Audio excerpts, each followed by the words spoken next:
You know, one thing that's really going to show growth in actual character is have them fight against someone that they fought in the past and barely won, and then just basically absolutely trounced them. What's going on, everyone? We just got done watching episode 19 to season 6 of My Hero Academia, and the build-up for this anime is getting stronger. I mean, it's one thing after another. All of society in Japan has broken down, and heroes, like we've talked about in the past, that were once these touted heroes that actually would do something, they've left to try to work on their own survival.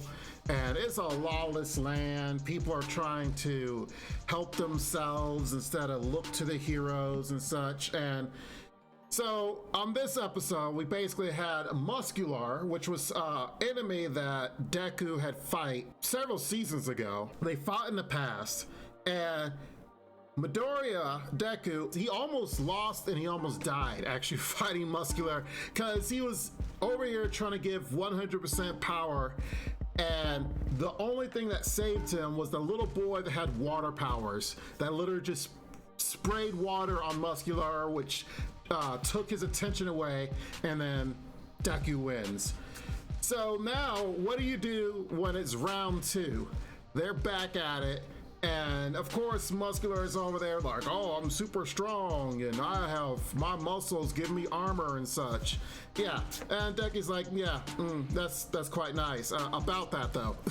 And so he just kind of shows that, yeah, I'm the one that's been improving.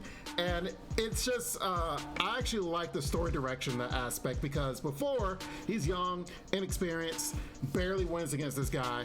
Now, it's several seasons in the future, and we all know the struggles that Deku's gone through. So, in this fight, it wasn't even close. It was not even close. He just, as he's punching this dude, he's calculating, okay, I'm going to go in, I'm going to give 45% power to the impact of this punch as I go to him. You know, we don't want to go too hard and kill this guy. And it's like, really? Destroys him. And in a spectacular way. I actually very much enjoy the way they did that. Like, the art direction on this scene right here was just so good. Like, as he's going so fast, the water is parting, and his punch is going like through the guy, and he's going so fast, the mask is flailing up and such. Like, it's just artistically, it's so good. Like, this could be a wallpaper, I'm telling you right now. This is so good. But aside from that, let's talk about Deku's quirks for a moment. All in all, his quirks are actually garbage in the aspect of single-use hero cases. So get this, right? He's inheriting all the quirks from all the different heroes that was inherited for One for All in the past. But think about them singularly. You have one hero that can make smoke, okay? You have one hero that can float, all right?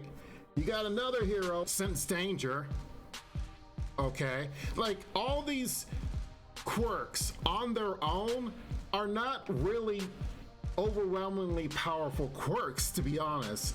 And even that's one of the things that one of the predecessors was telling him, was like, look, our quirks aren't something that is like, this is going to overwhelmingly give you a super advantage. You have to use them as tools one by one and piece them together to make yourself stronger, which is true, because how in the world you going is like, I wish they would show, like, for example, All Might's teacher, Float, was her power, but it hasn't ever really shown her fight. Like, we haven't really seen how she fought. Okay, granted, she has a quirk that lets her float in the sky. Or, you know, when she's like coming, you know, fall down slowly or float up in the sky, you know, it's kind of flying powers, but I guess slow flying powers, I guess. I don't know. But like, what else? How was she such a brilliant hero if that's your only thing? Does she know like Taekwondo? I mean, does she just like take enemies and throw them in the sky or throw them down? Like what made her one ability make her so strong? And like maybe that's why she had a partner or something to kind of help out. But like, okay, if your power was making smoke, like a smoke screen, okay, so what did you do? Did you have swords, weapons, daggers, or something? So then that way, when the villain's like, "Where is everyone?" you just kind of chug them in the side, like just shiv them and just chug. Like all these powers in and of themselves it's how did they survive as heroes in the past? And I believe it was even stated in this world that powers in the past weren't as strong, but then descendants of those heroes, as you know, children were made and more people got quirks and such, and think quirks got mixed up, that nowadays quirks have become a lot stronger than they were in the past. But I have to give it to Midoriya, being a very intelligent person, to be able to weave all those things in to actually piece together to be a very strong hero. Because all together, those quirks are amazing. But one by one is like, danger sense. Like, did the guy have like Spider-Man, like spider sense powers, where he just sensed danger and then he was able to sense that, you know, punches were coming so he could dodge them easier or something? And then that was it? Like, I wish it would show, you know, maybe in the future we'll get to see how the predecessor, you know, All For One, the people actually how they fought or how they died, or, you know, something of that nature, to kind of show how do they use their own abilities, because by themselves they look pretty lame, and I don't know how you're going to take on All For One when with quirks like that. So I'll give it up for Deku. He's working hard, he's getting the job done, he's out there on his own, and you know what, he has All Might at his side. He has the number 1, 2, 3 hero, previous number 1 hero. He's got all the heroes right now, and they're a team, and they're trying to take on all these villains and hopefully get something done. So we'll look forward to next week. It looks like next week's going to be even more of an amazing episode, so I'm looking forward to that. Let me know what you guys think about the episode itself. I think a standalone was actually not a bad episode. It's just all those little things, it makes you wonder.